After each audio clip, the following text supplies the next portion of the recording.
Assalamualaikum warahmatullahi wabarakatuh. Hai anak-anak, salam sehat semuanya. Semoga yang di rumah tetap sehat. Nah, kali ini Ibu akan melanjutkan materi kita pada subbab 3 Sistem dan Dinamika Demokrasi, yang Ibu beri judul apa itu demokrasi. Demokrasi itu ternyata lahirnya di Yunani kuno. Nah, bagi kita nih yang sering mendengar istilah demokrasi, tapi kita nggak tahu artinya apa ya. Demokrasi dalam bahasa Inggris democration terdiri dari dua kata, yaitu demos dan kratos. Nah, ini bahasa Yunani kuno nih. Demos artinya rakyat, sedangkan kratos itu artinya pemerintahan. Nah, pada zaman Yunani kuno dulu, demokrasi itu hanya bisa dilakukan oleh pria dewasa saja. Jadi haknya dimiliki oleh kaum pria dewasa saja.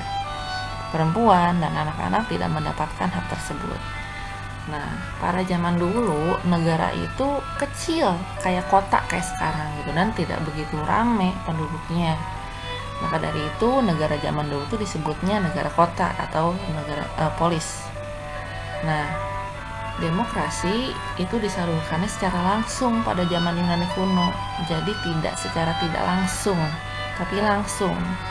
Ketika misalnya ada permasalahan, maka langsung dibahas ketika itu juga, langsung diadakan diskusi, langsung diadakan musyawarah, dan langsung mufakat. Seperti itu demokrasi pada zaman dahulu. Kita ambil contoh, ketika kamu dalam kelas, lalu mau diadakan perpisahan nih, gitu kan, dan kalian sibuk menentukan apa sih temanya buat perpisahan kita, seperti itu. Nah, ketika itulah kamu menggunakan hak kamu sebagai warga dari kelas kamu untuk menyalurkan pendapatnya sendiri. Disitulah yang namanya demokrasi langsung, gitu. Nah, kita lihat nih gambar nih di sini. Ada foto dari Presiden ke-16 Amerika Serikat, yaitu Abraham Lincoln, yang terkenal dengan kata-katanya. Kita lihat dulu sejarahnya ya. Abraham Lincoln ini adalah Presiden ke-16 yang mana beliau ini terkenal sebagai presiden yang menghentikan perbudakan di negara Amerika. Jadi pada zaman dahulu kala masih ada yang namanya rasisme yang membedakan antara orang kulit hitam dan kulit putih. Nah, Abraham inilah yang ingin rasisme tersebut dihapuskan. Tapi ketika dia ingin menghapuskan rasisme di negaranya sendiri, malah negaranya pun tidak semuanya setuju, tapi ada yang menentang dari pendapat ataupun keinginan Abraham Lincoln.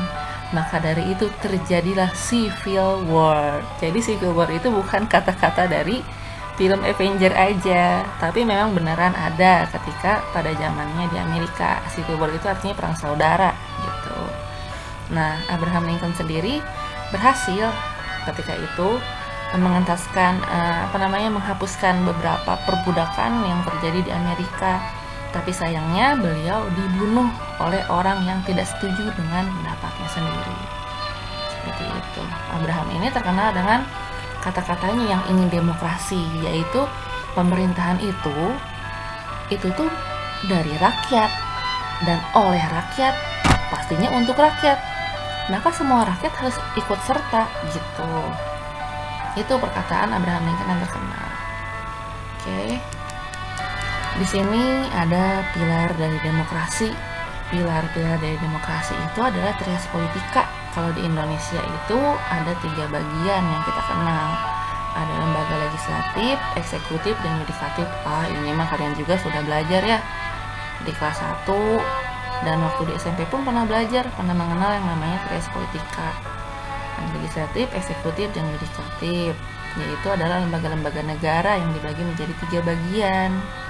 Dibaginya buat apa? Biar tidak bersinggungan pekerjaannya, fungsinya, dan lain sebagainya. Seperti itu.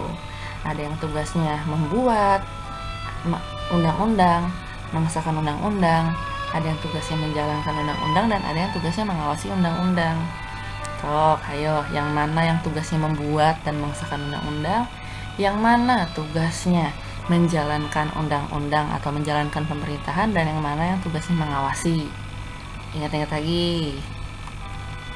Oke, demokrasi di Indonesia itu digambarkan di sila ke-4, yaitu kerakyatan yang dipimpin oleh hikmat kebijaksanaan dalam permusyawaratan perwakilan.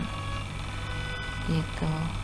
Di sini itu ada kata-kata kunci, ada kerakyatan. Kerakyatan itu melambangkan tadi perkataan Abraham Lincoln bahwa yang namanya pemerintahan itu harus dari rakyat. Rakyatnya di sini yang memimpin siapa? Yang memimpin itu pasti asalnya dari rakyat juga, gitu.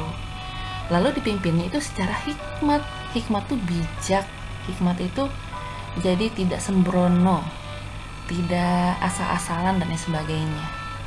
Ada kebijaksanaannya dan permusyawaratan yang diwakilkan.